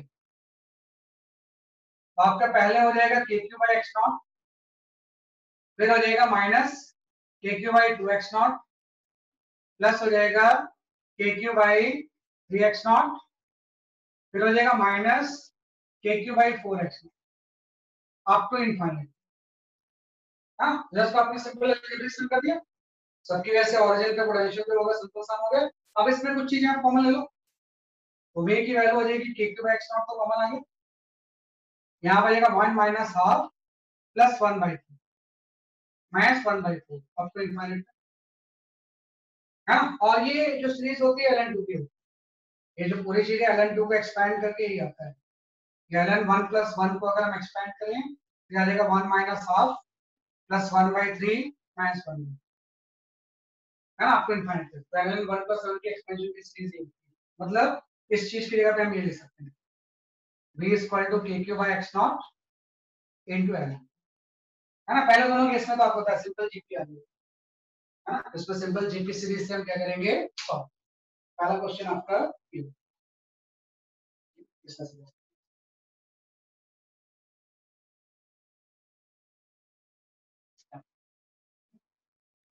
ये हो गया एग्जांपल नंबर 1। इसके बाद नेक्स्ट एग्जांपल पे आते हैं।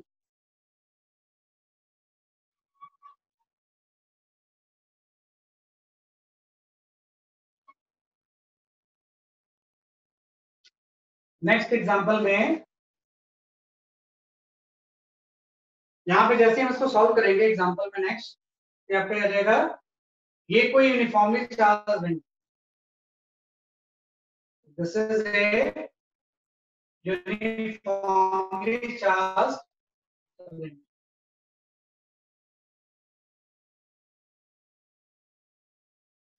है ना, इसके ऊपर चार्ज चलते है ना, इसके रेडियस यहाँ पे एक चार्ज है -q, इसका मास है ना, तो एक uniformly charge ready positive charge, यहाँ पे एक -q चार्ज हम रखते हैं स्मॉलर मास। तो आपको पता है रिंग इसको अट्रैक्ट करेगी ना, ये रिंग जस्ट इसको क्या करेगी, इसलिए आपकी अपने तरफ अट्रैक्ट करेगी। तो आपको इसके बताना है कि find out speed of charge small q when it passes through center of the ring।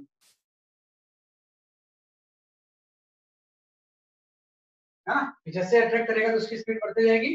तो जब ये स्मॉल क्यू यहाँ क्रॉस करेगा तो उस टाइम इसकी स्पीड कितनी,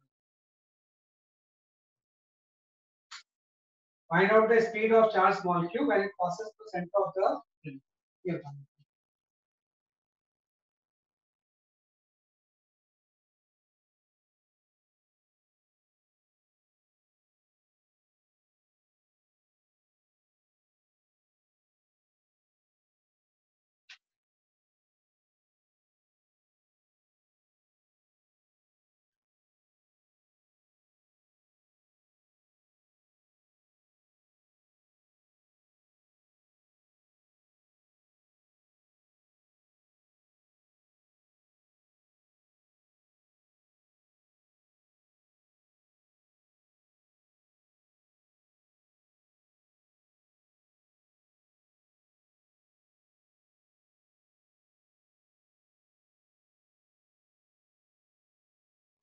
सर हाफ के क्यू क्यूब बाय आर।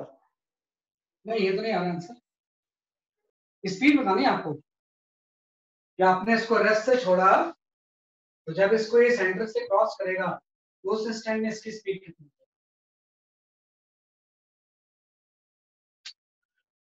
यहाँ पे रेस्ट है,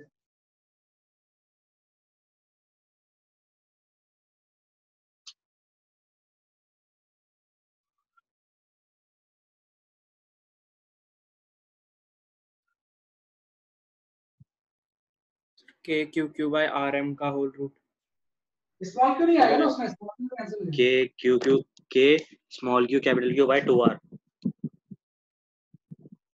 कैपिटल क्यू भी आ रहा है क्या आंसर में, आ रहा होगा।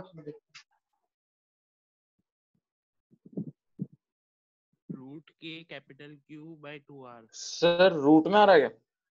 हाँ अंडर रूट में आ रहा है। Under root k capital Q bye 2mr। क्यों नहीं आ रहा लेकिन, सर रूट ओवर के क्यू अपॉन एम आर। ये सही आंसर नहीं है, आएगा। ये सही है। v equal to under root of k q by m, इतनी स्पीड से क्रॉस करेगा है ना, इतनी स्पीड से यहाँ पे क्या करेगा ये क्रॉस करेगा। तो कुछ नहीं, इलेक्ट्रिक फोर्स कंजर्वेटिव होता है, तो हम इसमें यहाँ पे अप्लाई कर देंगे conservation of mechanical, we applied the conservation of mechanical energy। है ना, किस हम क्या अप्लाई कर देंगे, चलिए आप कंजर्वेशन ऑफ मैकेनिकल। तो अगर है यहाँ पे चार्ज रेस्ट पे है, तो जब रेस्ट पे होगा तो उसकी काइनेटिक एनर्जी कितनी हो जाएगी, 0। इस स्मॉल क्यू की इस रिंग की वजह से कुछ पोटेंशियल एनर्जी हो, और वो पोटेंशियल एनर्जी चार्ज को पोटेंशियल से मल्टीप्लाई करने के बाद है, तो आपको पता है -q और इस रिंग की वजह से यहाँ पोटेंशियल जो होगा वो हो जाएगा के क्यू बाई ये डिस्टेंस रूट 3 आर है, तो ये डिस्टेंस आपकी 2r हो जाएगी बाई 2r। हाँ, सिंपल सा आपने बोला इस रिंग की वजह से रूट 3 आर डिस्टेंस से पोटेंशियल के क्यू बाई 2r होगा। इसको आप इस चार्ज से मल्टीप्लाई कर दोगे पोटेंशियल मिल जाएगा। तो जब यहाँ पे होगा तो काइनेटिक 0 पोटेंशियल कितनी आ गई। जब इसके सेंटर को क्रॉस करेगा तो इसकी काइनेटिक एनर्जी जो होगी वो हो जाएगी हाफ एम स्क्वायर। और सेंटर पे पोटेंशियल की वैल्यू 0 नहीं होती बल्कि वो के क्यू बाई आर। कई बार हम इसमें इसको 0 लेके भी लाते हैं तो आंसर वो सेम ही आ जाता है, फिर वो सही नहीं है ना, तो ध्यान रखना है। रेस्ट पे था काइनेटिक 0, इस रिंग की वजह से पोटेंशियल कितना होगा, चार्ज से मल्टीप्लाई करके पोटेंशियल किया तो काइनेटिक एंड पोटेंशियल का सम आ गया। यहां पहुंचेगा तो काइनेटिक एनर्जी इतनी होगी और इस रिंग की वजह से सेंटर में पोटेंशियल की वैल्यू के क्यू बाई आर हो जाएगी। किस फॉर्मूले से, इसमें हम ये वाला फॉर्मूला यूज करते हैं k q by under root of are square plus x square. तो इसको सॉल्व कर लोगे, वैसे हम इसको सॉल्व करेंगे तो v की वैल्यू आपकी आएगी। चेक कर लो कितना आता है इसमें, है ना। मेरे ख्याल से स्मॉल क्यू भी तो आएगा इसमें। Yes Yes, sir sir. Numerator में मैं आएगा वही सर बोल रहा था। के स्मॉल क्यू क्यू भी है q upon m r. Half वाला टर्म तो कैंसिल हो जाएगा, ये आंसर हो जाएगा। इसकी स्पीड आ गई। अच्छा हां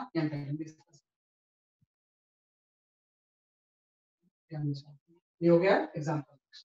जस्ट आपको हर केस में कंजर्वेशन ऑफ एनर्जी यूज करना है ना, conservation of mechanical energy. Kinetic and potential का सम क्या रहेगा, ऐसे एक नेक्स्ट एग्जांपल देखो। ये कोई स्मूथ सरफेस है, कहीं कोई फ्रिक्शन नहीं है, दिस सरफेस इज स्मूथ। यहाँ पे एक m मास का चार्ज है, m मास पे प्लस q चार्ज है, इससे किसी लार्ज सेपरेशन एक आइडेंटिकल चार्ज रखा हुआ है, सेम m मास का, इसके ऊपर भी चार्ज प्लस q। दोनों इसका सेपरेशन जो है वो स्टार्टिंग में इनफाइनाइट है, लार्ज सेपरेशन में रखा हुआ है ना, ताकि एक दूसरे को इंटरेक्ट नहीं करते। और हमने क्या किया ना, स्मॉल क्यू को प्रोजेक्ट कर दिया किसी यू से, दोनों रेस्ट पे थे, स्मॉल क्यू को यू से प्रोजेक्ट किया। तो जैसे यू से प्रोजेक्ट करेंगे आपको पता है जब इसके पास आएगा तो ये रिपेल भी होगा, तो ये भी आगे जाने लगेगा। तो आपको इस केस में बताना है कि find out closest distance of approach, distance of approach है ना। जैसे हम इसको प्रोजेक्ट करेंगे इसके बीच का डिस्टेंस कम होगा, ये भी आगे जाएगा, तो इसके बीच में मिनिमम डिस्टेंस ऑफ अप्रोच कितनी है ना? वो आपको बताना है closest distance of approach.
Sir sir 4q square upon 4 pi epsilon not mu square.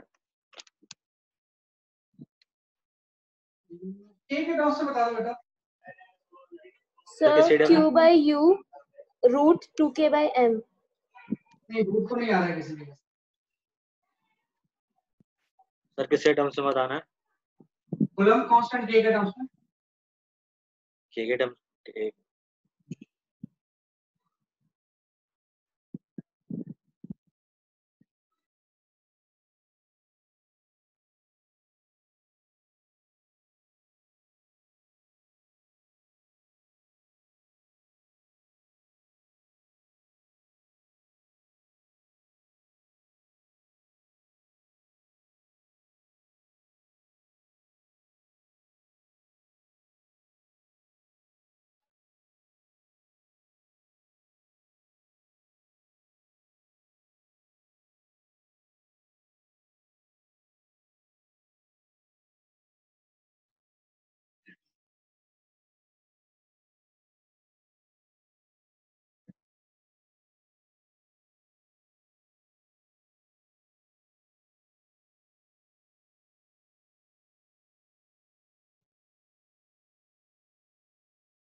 Sir 2kq square upon mu square. हाँ थोड़ा सा गलत आ रहा है।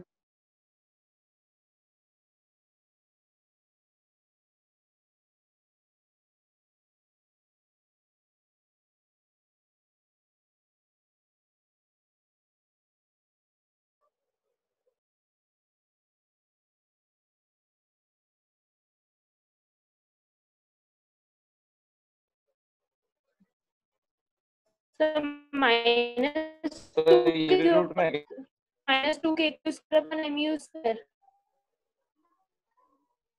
हाँ एक करके बोलो बेटा, क्या कर रहे हो? kq square 2kq square upon mu square. Root आएगा। देखो इसका आंसर ये आ रहा है 4kq स्क्वायर बाई एम। बाकी मैं जो चेक करना पड़ेगा।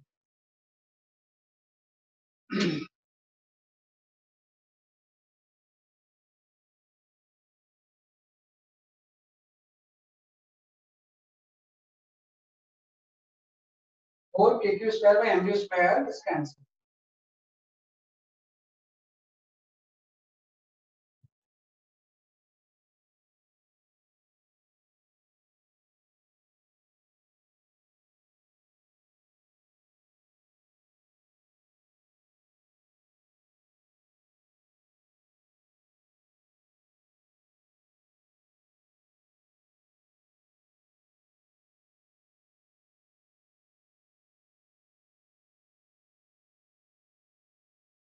तो मैं एक्सप्लेन करता हूँ क्या होता है कि ये तो रेस्ट पे था, इसको आपने यू सब्जेक्ट किया, दोनों मूव करेंगे ना, तो क्या होगा जब ये किसी स्टैंड में ऐसा हो जाए, तो इनफाइनाइट सेपरेशन में थे, किसी स्टैंड में ये किसी सेपरेशन पे आ जाएंगे, और जब ये डिस्टेंस मिनिमम डिस्टेंस होगी, इसी को हम बोलते हैं क्लोजेस्ट डिस्टेंस ऑफ अप्रोच, तो उस टाइम दोनों की वेलोसिटी सेम हो जाएगी।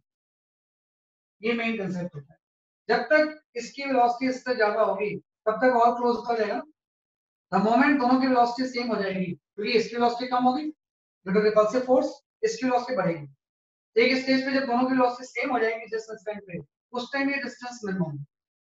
तो अब एक चीज हम थोड़ा सा अप्लाई करेंगे यहाँ पे, अगर मैं इन दोनों को सिस्टम ले लूं, मींस इलेक्ट्रिक फोर्स तो इंटरनल है ना, और अगर इलेक्ट्रिक फोर्स इंटरनल है मींस मोमेंटम सिस्टम का क्या रहेगा, कंजर्व। तो पहला तो ये आ गया कि इस स्टेज और इस स्टेज में P इनिशियल इक्वल टू हो जाएगा P फाइनल। P इनिशियल की वैल्यू होगी mu और P फाइनल हो जाएगा mv plus mv। Momentum conserve कर दिया, और यहां से आपका आ गया v equal to u by 2 है।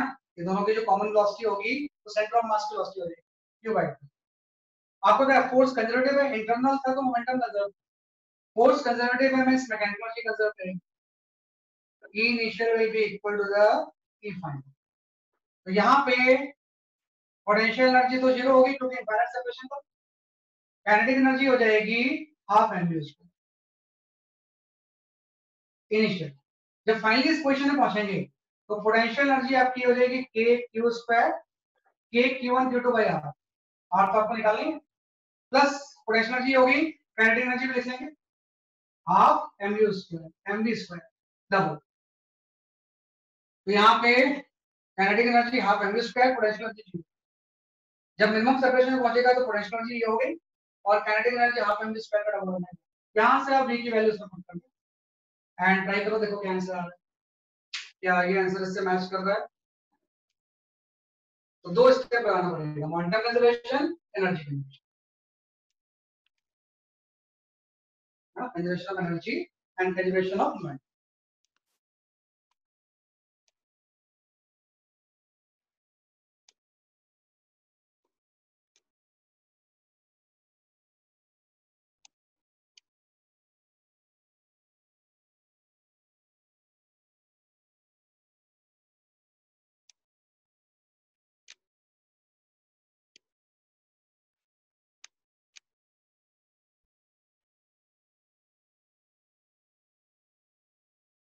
चेक करो यस सर यही आ रहा है। ठीक है आंसर, बिल्कुल तो ये आंसर आ गया। This is not the closest distance of approach, क्योंकि दोनों मूवेबल थे। और आपको एक मोमेंटम का कंसेप्ट भी लेना, क्योंकि इस पूरे सिस्टम में ये स्मूथ है तो कोई एक्सटर्नल फोर्स नहीं और energy concept, right, mechanical concept, right, clear question. इसके बाद आते हैं एक नेक्स्ट एग्जांपल जिसमें कि अगेन ये यूज होगा कंजर्वेशन ऑफ एनर्जी। पोटेंशियल पढ़ने का पर्पस यही है ताकि आप energy conservation use. Next example ये भी काफी इंपॉर्टेंट क्वेश्चन होता है। This is a uniformly charge disc, floor पे रखा हुआ है, फ्लोर पे uniformly charge disc of radius r, charge density sigma. This is a uniformly charged disk. इससे किसी हाइट पे, है ना, मे बी स्मॉलेस्ट हाइट पे एक पॉइंट चार्ज रखा हुआ है, m मास का स्मॉल q चार्ज, और ये अभी रेस्ट पे है ना, और इसके ऊपर चार्ज q है, स्मॉल m मास है, और इसका जो q बाई m है उसकी वैल्यू दी हुई है 4 epsilon not g by sigma, है ना। ऐसे डाटा में से सिंपलीफिकेशन कर दी, इसका चार्ज q और मास m है, तो इसका जो specific charge q by m होगा ये 4 epsilon not g by sigma, है ना, और इसको हम रेस्ट से छोड़ते हैं। तो आपको बताना है इस केस में कि find out h so that particle just reaches the center of the disk, center of disk, हाँ, कि भाई कितने मिनिमम हाइट से रिलीज करें ताकि जस्ट इसके सेंटर ऑफ द डिस्क तक पहुंच, और इससे कम से करेंगे तो नहीं पहुंच पाए। Find out the smallest so that particle just reaches the centre of the disc. ये होता है, इसमें ग्रेविटी लेना है, स्पेस ग्रेविटी फ्री नहीं।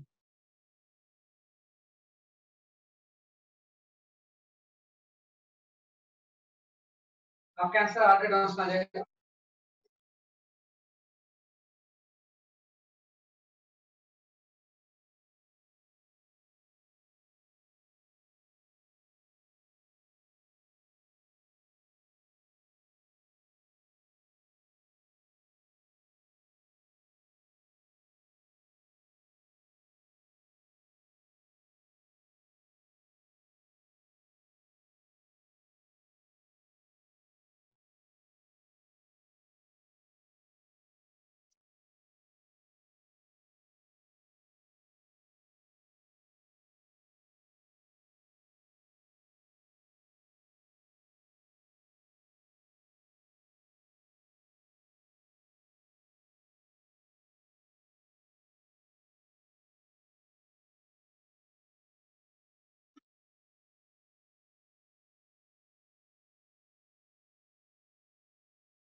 Sir 4/r 4 upon 3r।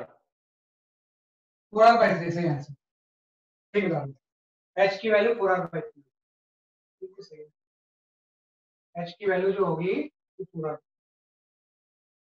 हाँ तो करेक्ट आंसर। h की वैल्यू 4r बिल्कुल सही। जस्ट आपको कैलिब्रेशन प्रिंसिपल यूज करना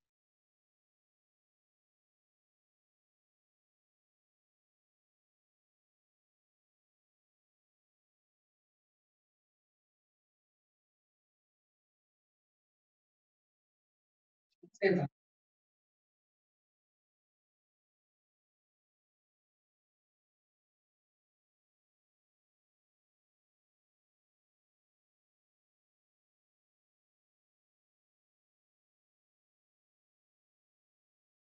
कुछ नहीं, इसमें देखो मैं इसको एक्सप्लेन करता हूँ कि आपने इसको रेस्ट रिलीज किया, जैसे जैसे ये नीचे आएगा इसकी स्पीड बढ़ेगी तो ये रेस्ट उसको निकल के चलेगा ना।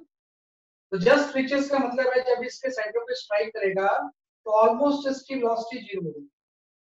अपने रेस्ट से छोड़ा, जस्ट इसको टच कर देगा, है ना, जबकि इसकी स्पीड क्या हो जाएगी, जीरो हो जाएगी। अब हम क्या करेंगे, इस पॉइंट और इस पॉइंट के बीच में conservation of mechanical energy use. यहाँ पे इस चार्ज पार्टिकल की काइनेटिक तो जीरो थी। अब आपको यहाँ पे आ गया एक ग्रेविटेशनल पोटेंशियल एनर्जी है जो किसी हाइट पे रखा हुआ है। यहाँ पे इसकी ग्रेविटेशनल पोटेंशियल एनर्जी हो जाएगी mg plus gravitational potential energy के अलावा अब इलेक्ट्रोस्टैटिक पोटेंशियल एनर्जी भी होगी चार्ज और डिस्क के बीच में। डिस्क की वजह से अभी आपने पोटेंशियल का फॉर्मूला पढ़ा, sigma by 2 epsilon not into small q से multiply into under root of r square plus h minus h। ये तो डिस्क की वजह से पोटेंशियल होता है। आपको चार्ज से मल्टीप्लाई करोगे तो पोटेंशियल एनर्जी आएगी, है ना, small q into v potential energy आ गई, प्लस ये तो आ गया kinetic zero, gravitational potential energy इतना, इलेक्ट्रोस्टैटिक पोटेंशियल एनर्जी। जैसे इसको ये स्ट्राइक करेगा यहाँ पे equal to again kinetic zero, क्योंकि ग्राउंड को ही हमने रेफरेंस लिया था, ग्रेविटेशनल पोटेंशियल एनर्जी भी जीरो, है ना, इलेक्ट्रोस्टैटिक पोटेंशियल एनर्जी होगी क्योंकि इवन इफ h जीरो भी हो जाए तो पोटेंशियल जीरो नहीं होगा, ये हो जाएगा sigma by 2 epsilon not into r, इसको भी स्मॉल q से मल्टीप्लाई करते हैं। तो ये आपका कंजर्वेशन ऑफ एनर्जी का formula, kinetic, gravitational potential, electrostatic. Kinetic, gravitational potential energy, potential into charge, इसको सॉल्व कर देंगे और इसमें ये वाला टर्म आप यूज करेंगे। तो जैसे हम ये वाला टर्म यूज करेंगे सिंपलीफाई करके स्मॉल h की वैल्यू, हां स्मॉल h की वैल्यू कितनी देगी 4r बाय 10 प्लस m, ये भी काफी इंपॉर्टेंट है।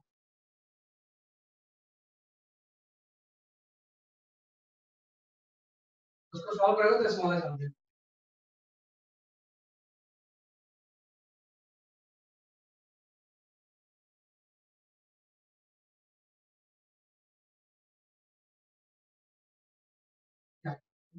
तो आज के लिए काफी है, जस्ट एक लास्ट होमवर्क क्वेश्चन, है ना, आज क्लास अनइंटरप्टेड रही। होमवर्क क्वेश्चन में आप इसको लिख लो, कल मुझे इसका आंसर बताना। This is A homework question, answer जरूर बताओ होमवर्क क्वेश्चन, मैं तो फिर मैं होमवर्क क्वेश्चन लेना बंद करूंगा। फर्स्ट होमवर्क क्वेश्चन जो है ये आपका सपोज कोई क्यूब है